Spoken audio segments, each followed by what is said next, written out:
Hello दोस्तों, कैसे हो आप सभी। जैसा कि हमने पिछली वीडियो में देखा था कि भाई कंपाउंड इंटरेस्ट से हम सिंपल इंटरेस्ट कैसे निकालते हैं, उसको सीखने के बाद अब हम देखते हैं कि हमें अगर कंपाउंड इंटरेस्ट के ईयरली वाइज दे रखे हो, भाई क्वार्टरली, हाफ ईयरली, या उसके अलावा जैसे भी वो देता है भाई 4 महीने का, 5 महीने का, जितने भी हिसाब से हम उसको कैसे करते हैं वो देखिए। सबसे पहले मैं आपको समझा देता हूँ, उसके बाद करते हैं फिर। मान लो अपने पास कोई रेट दे रखा है हमें, ठीक है।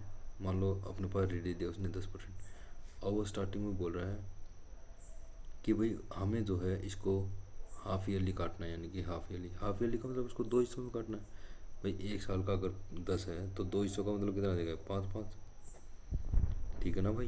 भाई एक साल का अगर 5 है तो दूसरे का क्या हो जाएगा भाई। तो भाई एक साल का अगर 10 है तो दूसरे का कितना हो जाएगा, 5 5। ठीक है, हाफ ईयरली। अगर वो मान लो क्वार्टरली बोलता 3 साल में, तो इसको 3 सा करते हैं भाई, 3.3 3.3 3.3 ऐसे करके। ठीक है। मतलब कहने का अर्थ ये है मेरा कि जितना टाइम आपको दे रखा होगा, ठीक है, जितने से आप इसको आधे में बांटोगे उतना आपका टाइम बढ़ जाएगा। यानी कि रेट जितना कम होगा उतना टाइम आपका इंक्रीज हो जाएगा। पता चल गया। उसको आप 2 से डिवाइड करो, 2 टाइम बढ़ जाएगा। 3 से करो तो 3 बार हो जाएगा। 4 से करो तो 4 बार हो जाएगा। 5 से करो तो 5 बार हो जाएगा। ठीक है। अब इस क्वेश्चन में क्या दे रखा है वो आपको ये देखो एक बारी। यदि रेट आपका 10% है प्रति वर्ष, कंपाउंड इंटरेस्ट आपको हाफ ईयरली दे रखा है, यानी कि आपका जो कंपाउंड या चक्रवृद्धि ब्याज लगता है वो कैसे लगता है भाई, आधे आधे साल का लगता है। ये कहना चाहता है ये, आधे आधे साल का आपको 1.5 साल तक लगता है। यानी कि एक बार में कितना लगा, 6 मंथ का। दूसरे बार में फिर से 6 मंथ का, फिर तीसरे बार में 6 मंथ का। ठीक है। अब एक साल का 10% है तो 6 महीने का कितना हो जाएगा, 5। 5 को कितनी बार लगा, 3 बार। ये 3 का सक्सेसिव। भाई ये मैंने आपको बता रखा कि भाई कंपाउंड इंटरेस्ट में हमेशा सक्सेसिव लगता है। ठीक है। अब इसका या तो आप निकाल लो या फिर आप डायरेक्ट याद करो भाई, 15.7625 ये होता है। अब आगे क्या करेंगे हम, भाई हमें कंपाउंड इंटरेस्ट कितना दे रखा है, यानी चक्रवृद्धि ब्याज कितना दे रखा है, 25 22। ठीक है। अब हमें निकालना क्या है, मूलधन। मूलधन पता है सभी को भाई, 100 होता है। देखिए अब 25/22 कितना दे रखा हमें, 15.7625 गुणा में 1 2 3 4, ये हटा दी इसलिए मैंने 4 ऊपर रखा, गुणा में ये 100, यहाँ पर 100 है। अब इसको काटो 5 से। 5 दिए 15, 5 15 15 75, और फिर 25, 25 पंजे 125। ठीक है। इसको काटा मैंने, 5 दूनी 10, 5 का 20। फिर से काटो 5 से। 5 6 30, 5 दिए 15, 5 0 5 पंजे 25। 5 से फिर काटा मैंने 4। ठीक है भाई, ये आ गया समझ में।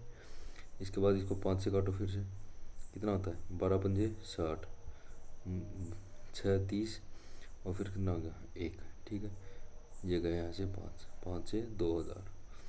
अब ये देखो, ये इसका कितना है, डबल है फिर डबल है ये तो। अब 4 दूनी 8, 8 दूनी 16, 4 दूनी 8, 8 दूनी 16, और कितनी जीरो बच गई, 3। यानी कि ये आपका कितना है, ये आपका क्या है, प्रिंसिपल, यानी कि मूलधन। ये आपको निकालना था। ठीक है भाई, समझ में आ गया। एक बार फिर देखिए। मान लो जितनी बार आपको टाइम दिया होगा, जितना भी आपको यहाँ पर टाइम दिया होगा, कंपाउंड रेट जितने भी लग रहा है उतने में आपको इसको तोड़ना है। अगर वो 3 ईयर बोलता तो हम 3 में बोलते, 4 में बोलता तो क्वार्टरली बोलता तो क्वार्टरली में तोड़ दे। उसके बाद जितना आपको टाइम दिया हुआ है उसको इसी के हिसाब से क्या कर दोगे, आप ब्रेक कर दोगे। अगर वो हाफ ईयरली बोला तो हाफ ईयर के हिसाब से उसको ब्रेक कर दो भाई, 6 से 6 से। फिर यहाँ आपको वैल्यू दी होगी, कंपाउंड इंटरेस्ट की इसने वैल्यू दे रखी है, तो यहाँ से हमने कंपाउंड इंटरेस्ट निकाल लिया भाई। 3 साल का हमें पता है सक्सेसिव कितना होता है, 15.7625। अब यह आया कैसे, इसको आप ऐसे निकाल सकते हो, A plus B plus C, plus में A B plus B C plus C A upon में 100, प्लस में ए बी सी अपोन में 10,000। ठीक है। इसको ऐड करोगे तो ये आ जाएगा। उसके बाद हमने यहाँ पर इसकी वैल्यू रख दी, जिसकी वैल्यू दी हो वो नीचे रखते हैं और जिसकी निकालनी हो उसको मल्टीप्लाई किया जाता है। ये चीज़ याद रखना।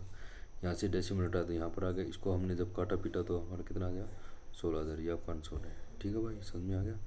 वीडियो को लाइक करें, सब्सक्राइब करें, और थोड़ा सपोर्ट करें भाई, शेयर करें थोड़ा बहुत, आपको समझ में आएगा। धीरे धीरे करके समझ में आएगा।